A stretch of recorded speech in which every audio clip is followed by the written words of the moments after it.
Hey there, welcome to another episode of The Stars with Shantae Out Loud. Today we're going to be talking about the Jupiter-Uranus conjunction, and I'm going to be debunking the bullshit that I've been seeing online, on YouTube, and pretty much everywhere else. So, if you like what you're hearing and you're like, damn, that girl be knowing, then you need to get over on my Patreon, patreon.com/ShantaeOutLoud. I have tiers as low as free, so you can get some great astrology information whenever you need it. And it goes right to your email, so you never have to worry about if I post it or not, if you'll get a notification, because it shows right up. I've been a practicing astrologer of 12 years who has been in business for the last 5, and I'm really great at helping people center themselves back in their own universe. So come see me when you want to put you back in yours. Got it? Now, let's move into Jupiter and Uranus, okay? So this Jupiter-Uranus conjunction is something that we have all been anticipating for quite some time. We as astrologers is what I mean here. This has been a long time coming, right? It's a very rare event.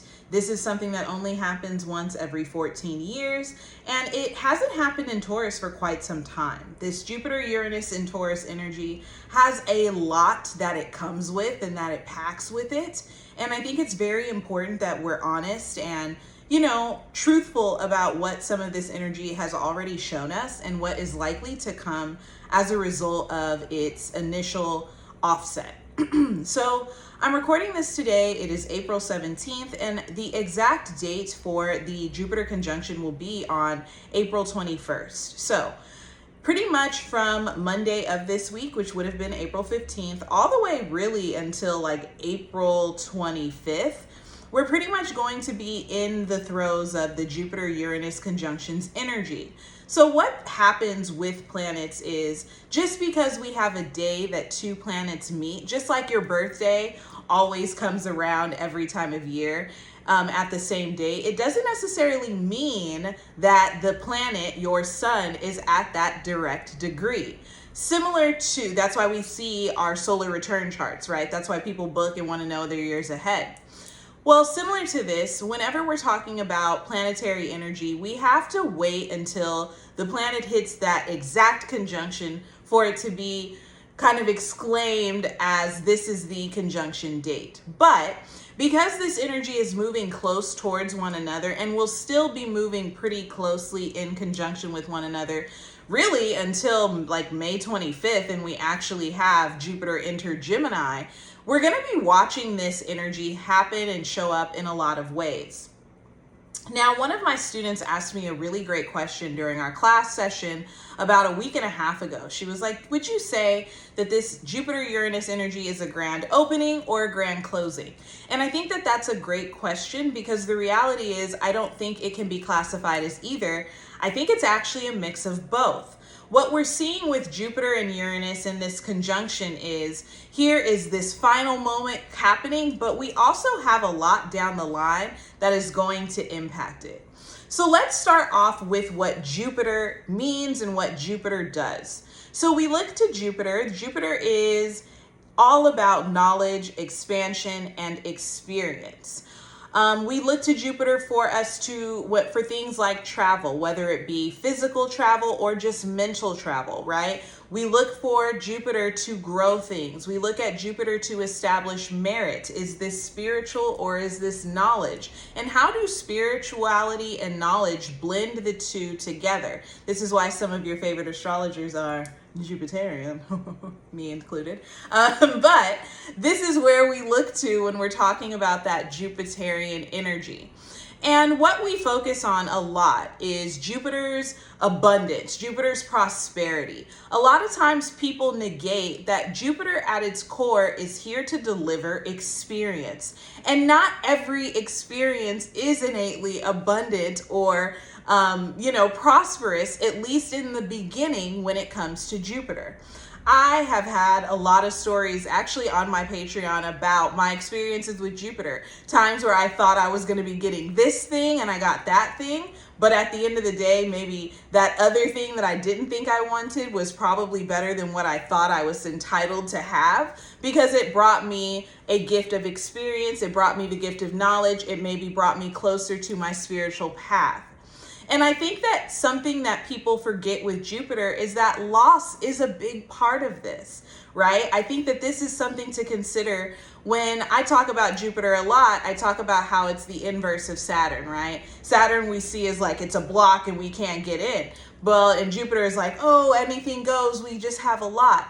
And where we kind of see this show up is we can't put everything on our plate, right? We don't have plates big enough to fit an abundance of food on them. Sometimes we have to take things off our plate. And sometimes, even though we really want that thing, we don't understand why we have to take it off our plate, but it's ultimately not meant to be there. And through experience, we come to learn why. That is what the lifeline of Jupiter is. And I think that we've already seen this happen in Taurus, right? Pretty much since last year, and even leading into Jupiter's transit in Taurus. Jupiter went into Taurus May 13th, 2023. But what we've seen has been nothing short of lack, to be honest. I'm not saying that people on an individual level have not experienced abundance, but the reality is we're seeing mass layoffs. We're seeing food is really, really bad, worse than it's been forever. Literally, the cows are mad again. I don't know what's going on with our farms once again. Housing is closing up. We're watching people struggle to maintain housing. We're also watching home insurance companies decide to no longer give home insurance to certain people who have had it for a long time. That's questionable. We're watching the weather change anytime. Like literally Dubai right now is underwater. These are all things that we have as astrologers seen coming and we've been talking about. I know on my Patreon, I've been going crazy for years now about weather and food and how they're going to be disrupted, and also money. And this is where Jupiter being in a earth sign comes into play, because the reality is Jupiter doesn't love earth signs, right? Jupiter likes fire because fire spreads and it can go anywhere. Jupiter likes water because water too can go anywhere. It moves wherever it wants. It likes air because air has the potential to go anywhere. Earth wants parameters, right? Earth wants to know, if you have Taurus, Virgo, or Capricorn placements, you want a process, you want predictability, right? And you want something that you can count on. You want to know that it's going to be so. And this is important to think about. When we see Jupiter in Capricorn, it's in detriment because Jupiter has to listen to Saturn first. So sometimes it feels even more restricted. When we're talking about Jupiter in Virgo, it answers to Mercury first. So we have to really think about the little details. We might get hypercritical or overly obsessive over what we can't necessarily see in the here and now. And what ultimately ends up happening when it moves into Taurus, where Venus rules, we're like, woohoo, we're getting Venus and Jupiter coming together. We're getting a whole bunch of things. It's not giving, right? We're literally watching Venus is sign Taurus, where Jupiter is right now, and not being the most comfortable, right? We're seeing this lack and this loss in terms of resources, not just on a personal level, right? Because some of us are getting those layoffs. Some of us are having a hard time securing housing, but also collectively, you're not the only one who's gotten laid off. You're not the only one having a hard time securing housing. This is something that is happening across the board.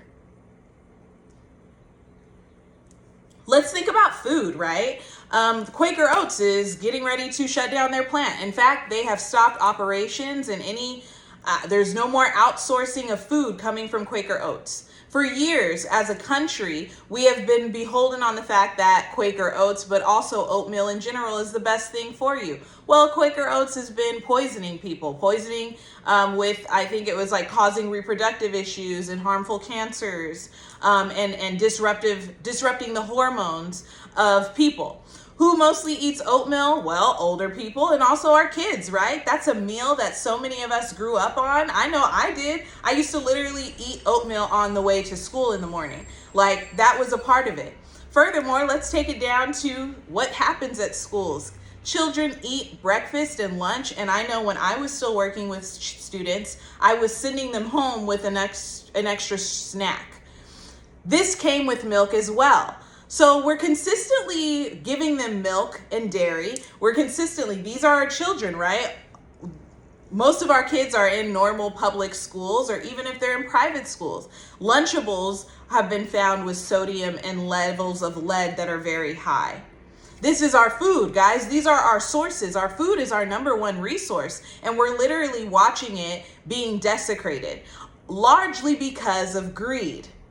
Now, this is where Uranus comes into play in the sign of Taurus. What we've seen since Uranus has started transiting Taurus, which started in 2018, is a whole lot of people getting a whole lot richer and a whole lot more people getting a whole lot poorer. A disruption in the social society. Sounds a little bit like a Uranus thing, right? Yes. Because Uranus at its core is a planet of disruption. It is a planet of also social uprisings. So there is, what I foresee is a lot of potential for people to just start striking. People are going to begin reacting negatively to the lack of sustenance that is being provided to them from the government and from the farms and from the big business companies, right? We cannot continue to live because you are pricing us out of our food, you are pricing us out of our homes, and you are removing us from our jobs collectively. So what I really see this is, and what I'm hopeful with this Jupiter-Uranus energy is, collectively, we all get mad and run to pull through the China shop thing, and we start advocating for our kids, and we start advocating for ourselves about the things that we need in order to be able to maintain our sustenance, our stability.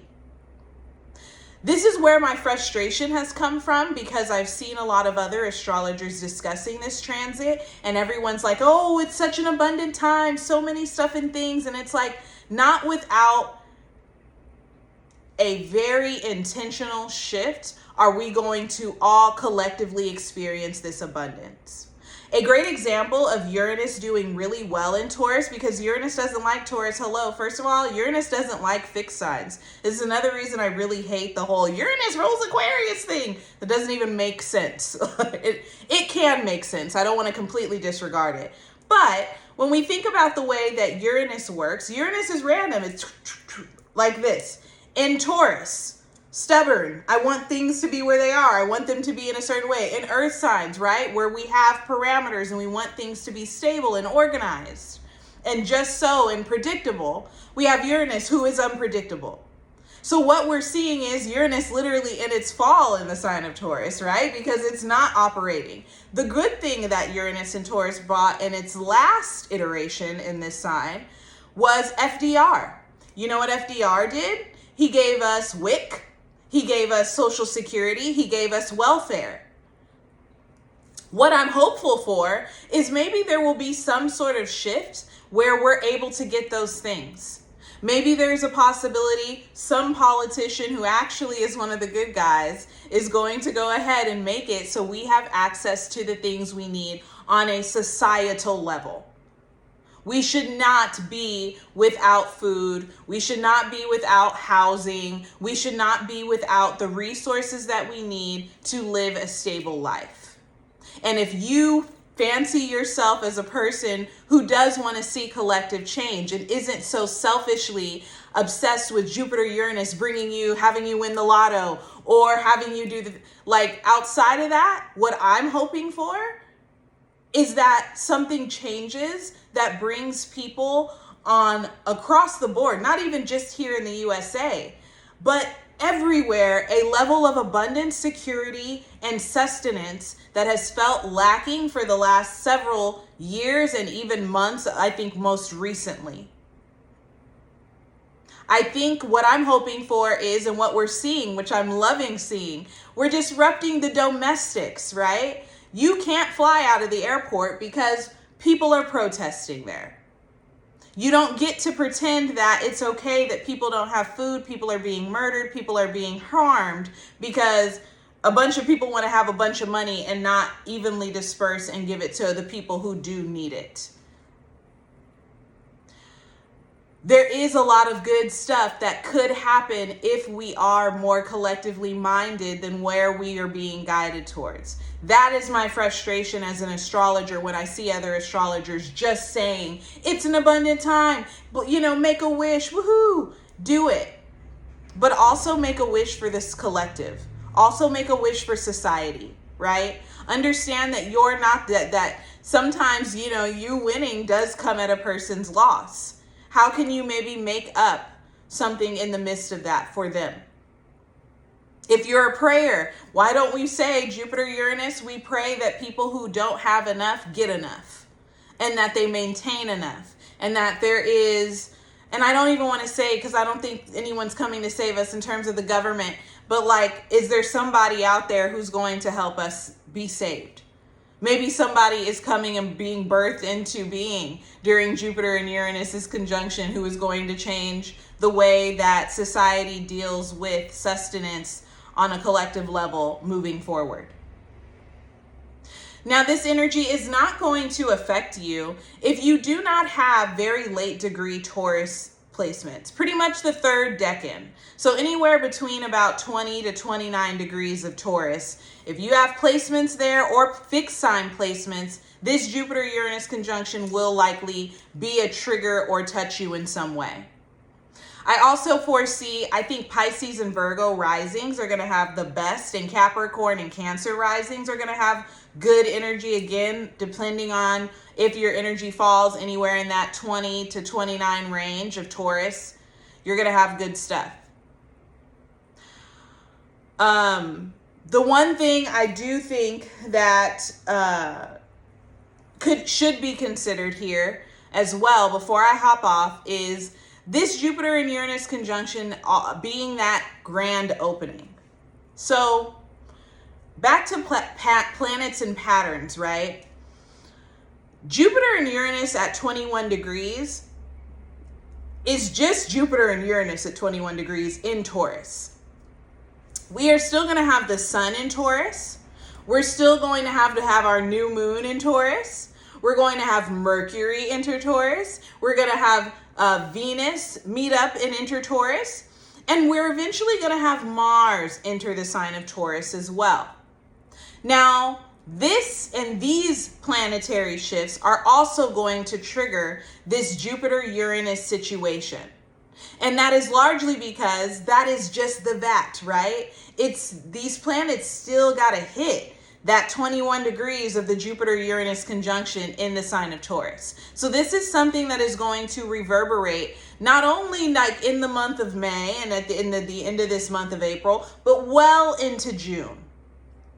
Because Mars is going to be the last planet that we have in Taurus, and Mars is going to conjoin Uranus, which is crazy. Uprising energy, truly. And it's going to conjoin where the Jupiter conjunction, by the time Mars gets into Taurus, Jupiter will have already gone into Gemini by then, but it's still going to have to go past it. So everything that's been happening, and I've been watching obviously very closely, but everything that's been happening up until now and even over these course of these next couple months, it's going to continue to happen. The rundown is going to continue to come. So what do? You build your community. Hopefully, if you are in position, you can have access to really good groceries. You do have access to farmers markets near you. Maybe you can figure out a way to, eat less meat or consume less dairy products, consume less farmed products, so that way you're not potentially, doing yourself some harm. But the reality is things are definitely not the abundance that we were probably expecting when Jupiter entered Taurus. So if you're like, well, I want horoscopes for my rising sign, you can actually get them at patreon.com/ShantaeOutLoud for the free. And I think that's a really good idea if you want to know if you do have planets near those 20 degrees. My cat is calling, so I have to go now. Thanks for watching. I'll talk to you guys soon. Bye.